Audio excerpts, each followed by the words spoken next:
Notre secours est dans le nom du Seigneur qui a fait le ciel et la terre. Nous entrons aujourd'hui dans la deuxième partie du Deutéronome, ce qu'on appelle le Code de l'Alliance. Dans la première partie que nous avons entendue jusqu'à présent, c'était cet incessant regard vers le passé et vers le futur, tirer les leçons de l'histoire sainte pour ensuite éviter de reproduire les mêmes. Donc c'était Moïse qui parlait de son itinéraire spirituel. Maintenant, le peuple va arriver dans la terre promise, et cette fois-ci, il s'agit de concrètement réguler, donner des lois, des ordonnances, bref, donner des institutions à ce peuple qui va arriver. Ce sera tout l'objet de ces chapitres qui vont venir, du chapitre 12 jusqu'au chapitre 26, ce qui fait quand même un gros morceau du livre du Deutéronome. Là, on est dans le cœur du livre. On va rentrer un peu plus dans les détails de la loi. Il va y avoir successivement 3 parties. D'abord, on va parler des lois cultuelles, puis ensuite des lois civiles et gouvernementales, et ensuite de la justice sociale et morale. En fait, vous pouvez le voir de 2 manières. Soit considérer derrière le Deutéronome un grand livre de spiritualité, et après avoir posé en introduction les grands principes de la vie morale, et maintenant, on rentre dans le concret, dans ce qu'on appelle la morale appliquée, dans des lois de la vie quotidienne.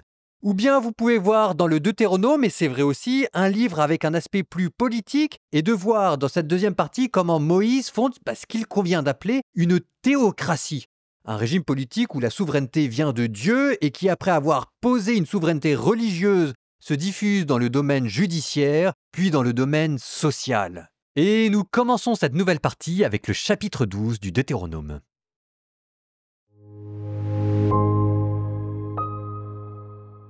Voici les décrets et les ordonnances que vous veillerez à mettre en pratique dans le pays que le Seigneur, le Dieu de tes pères, t'a donné en possession.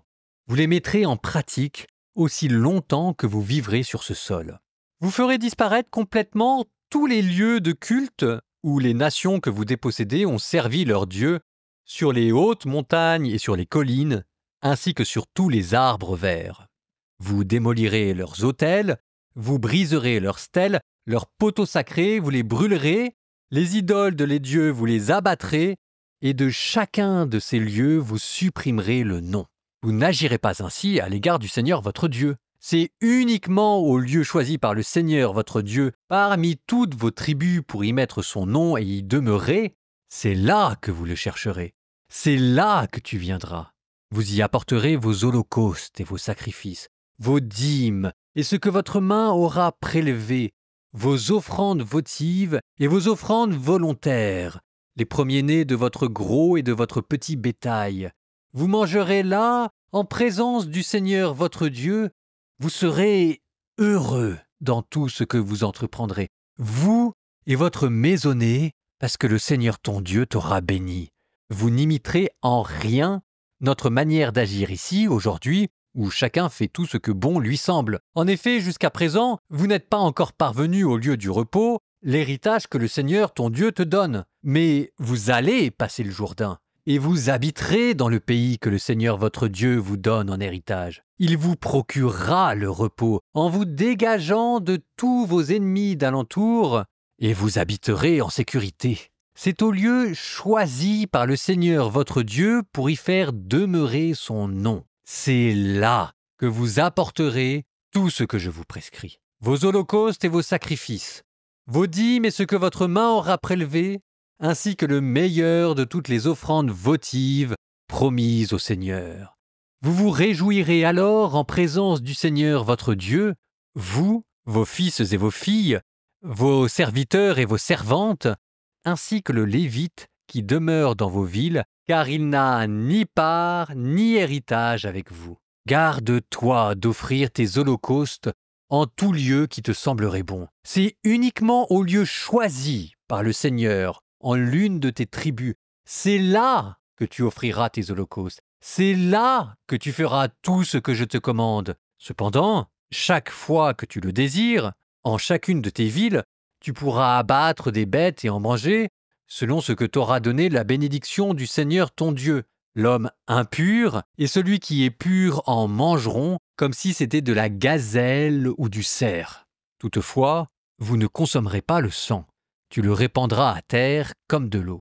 Dans tes villes, Tu ne pourras pas manger la dîme de ton froment, de ton vin nouveau, de ton huile fraîche, ni les premiers-nés de ton gros et de ton petit bétail, ni aucune offrande votive que tu auras promise, ni aucune de tes offrandes volontaires, ni ce que ta main aura prélevé. C'est uniquement en présence du Seigneur ton Dieu, dans le lieu choisi par le Seigneur ton Dieu, que tu en mangeras, toi, ton fils et ta fille, ton serviteur et ta servante, ainsi que le Lévite qui habite dans tes villes. Tu te réjouiras en présence du Seigneur ton Dieu de tout ce que tu entreprendras. Garde-toi de négliger le Lévite au long des jours où tu vivras sur ton sol. Quand le Seigneur ton Dieu aura élargi ton territoire selon sa parole, et que tu diras « Je mangerai bien de la viande », alors si tu le désires, tu pourras en manger, autant que tu voudras. Si tu es trop loin du lieu que le Seigneur ton Dieu a choisi pour y mettre son nom, tu pourras abattre une bête parmi le gros ou le petit bétail que t'aura donné le Seigneur, tu le feras comme je te l'ai ordonné, tu en mangeras dans tes villes autant que tu en désireras. Tout comme on mange de la gazelle ou du cerf, ainsi tu en mangeras. L'homme impur et celui qui est pur en mangeront l'un et l'autre. Cependant, garde-toi fermement de consommer le sang, car le sang, c'est la vie. Et tu ne dois pas manger la vie avec la chair. Tu ne consommeras pas le sang. Tu le répandras à terre comme de l'eau. Tu ne le consommeras pas, et ainsi tu seras heureux, toi et tes fils après toi, car tu auras fait ce qui est droit aux yeux du Seigneur. Toutefois, les offrandes votives que tu dois faire, et tes offrandes votives, tu iras les apporter au lieu choisi par le Seigneur. Tu offriras tes holocaustes, chair et sang, sur l'autel du Seigneur ton Dieu. Le sang de tes autres sacrifices sera répandu sur l'autel du Seigneur ton Dieu, mais la chair, tu la mangeras. Observe, écoute toutes les paroles des commandements que je te donne. C'est ainsi que tu seras heureux pour toujours, toi et tes fils après toi, car tu auras fait ce qui est bon et ce qui est droit aux yeux du Seigneur ton Dieu.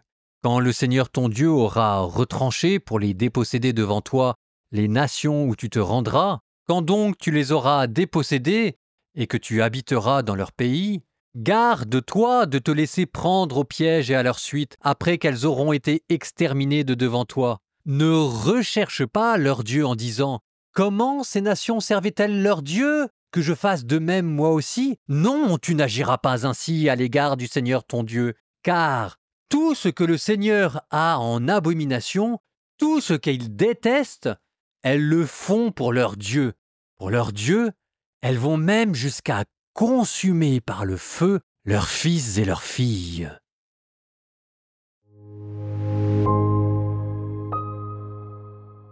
La nouveauté, vous l'avez entendu, je vous le redis pour le plaisir des oreilles, c'est le verset 5. C'est uniquement au lieu choisi par le Seigneur votre Dieu parmi toutes vos tribus pour y mettre son nom et y demeurer, c'est là que vous le chercherez, c'est là que tu viendras. Centralisation du culte.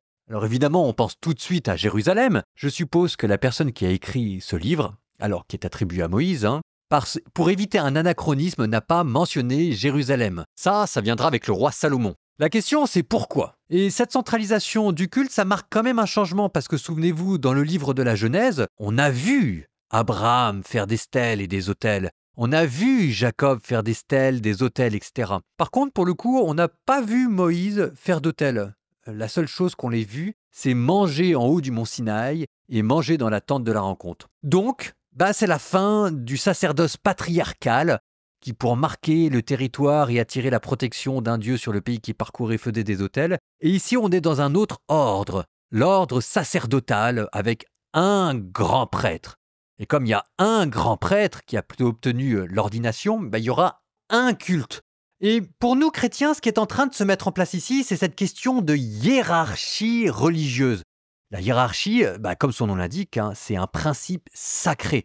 Hiéros, saint, archos, le principe, ça veut dire que tout remonte à Dieu, culmine dans son unité. Derrière l'ombre du grand prêtre, vous avez le grand prêtre éternel à venir, Jésus. Derrière le grand prêtre, vous avez les prêtres, les lévites, vous avez cette hiérarchie, tout cet ensemble de médiations qui permettent à la grâce de Dieu de venir jusqu'à nous. Enfin, la religion chrétienne, la religion voulue par Dieu, C'est une religion qui est structurée. Il y a ce qu'on appelle l'ordre de la grâce, parce que l'ordre appartient à la beauté du monde. Il y a peut-être aussi un autre enjeu derrière, un enjeu dans l'ordre de la charité. Dans ce texte-là, on est en train de fonder la nation israélite, qui va bientôt franchir le Jourdain. Et j'ai quand même le sentiment que c'est toujours cette idée de garder l'unité du peuple. Derrière l'unité de culte, derrière l'unité du sanctuaire, il y a évidemment la question de l'unité de Dieu, mais il y a aussi le fait de convoquer tout le peuple en un endroit pour qu'il fasse corps. Et ça, pour nous chrétiens, il y a peut-être une question derrière. C'est la question de l'unité dans la charité et dans le culte. Vous êtes les pierres d'un corps vivant. Dieu qui vous a rassemblés des extrémités de la terre pour que vous ne fassiez que un dans la communion parce que vous avez reçu un même esprit qui fait de vous une même famille qui crie Père, Abba. Et ça nous amènera jusqu'à la dernière prière de Jésus, la toute dernière prière qu'il va laisser à ses disciples à la Sainte Seine. Que tous ne fassent qu'un, comme toi, Père, tu es en moi et moi en toi. Qu'ils ne fassent qu'un, afin que le monde sache que c'est toi qui m'as envoyé. L'union du culte qui reflète l'union dans l'ordre de la charité. Psaume 33, deuxième partie. Quand le Seigneur conduit les pas de l'homme, ils sont fermes et sa marche lui plaît. S'il trébuche, il ne tombe pas, car le Seigneur le soutient de sa main. Jamais de ma jeunesse à mes vieux jours, je n'ai vu le juste abandonné, ni ses enfants mendier leur pain. Chaque jour, il a pitié, il prête. Ses descendants seront bénis. Évite le mal, fais ce qui est bien, et tu auras une habitation pour toujours, car le Seigneur aime le bon droit, il n'abandonne pas ses amis. Ceux-là seront préservés à tout jamais. Les descendants de l'impie seront déracinés, les justes posséderont la terre et toujours l'habiteront. Les lèvres du juste redisent la sagesse, et sa bouche énonce le droit. La loi de son Dieu est dans son cœur, il va sans craindre les faux pas. Les impies guettent le juste, ils cherchent à le faire mourir. Mais le Seigneur ne saurait l'abandonner ni le laisser condamner par ses juges. Espère le Seigneur et garde son chemin. Il t'élèvera jusqu'à posséder la terre. Tu verras les impies déracinés. J'ai vu l'impie dans sa puissance se déployer comme un cèdre vigoureux. Il a passé. Voici qu'il n'est plus. Je l'ai cherché. Il est introuvable. Considère l'homme droit. Vois l'homme intègre. Un avenir est promis au Pacifique. Les pécheurs seront tous déracinés et l'avenir des impies anéanti. Le Seigneur est le salut pour les justes, leur abri au temps de la détresse. Le Seigneur les aide et les délivre. Il les délivre de l'impie, il les sauve, car ils cherchent en lui leur refuge.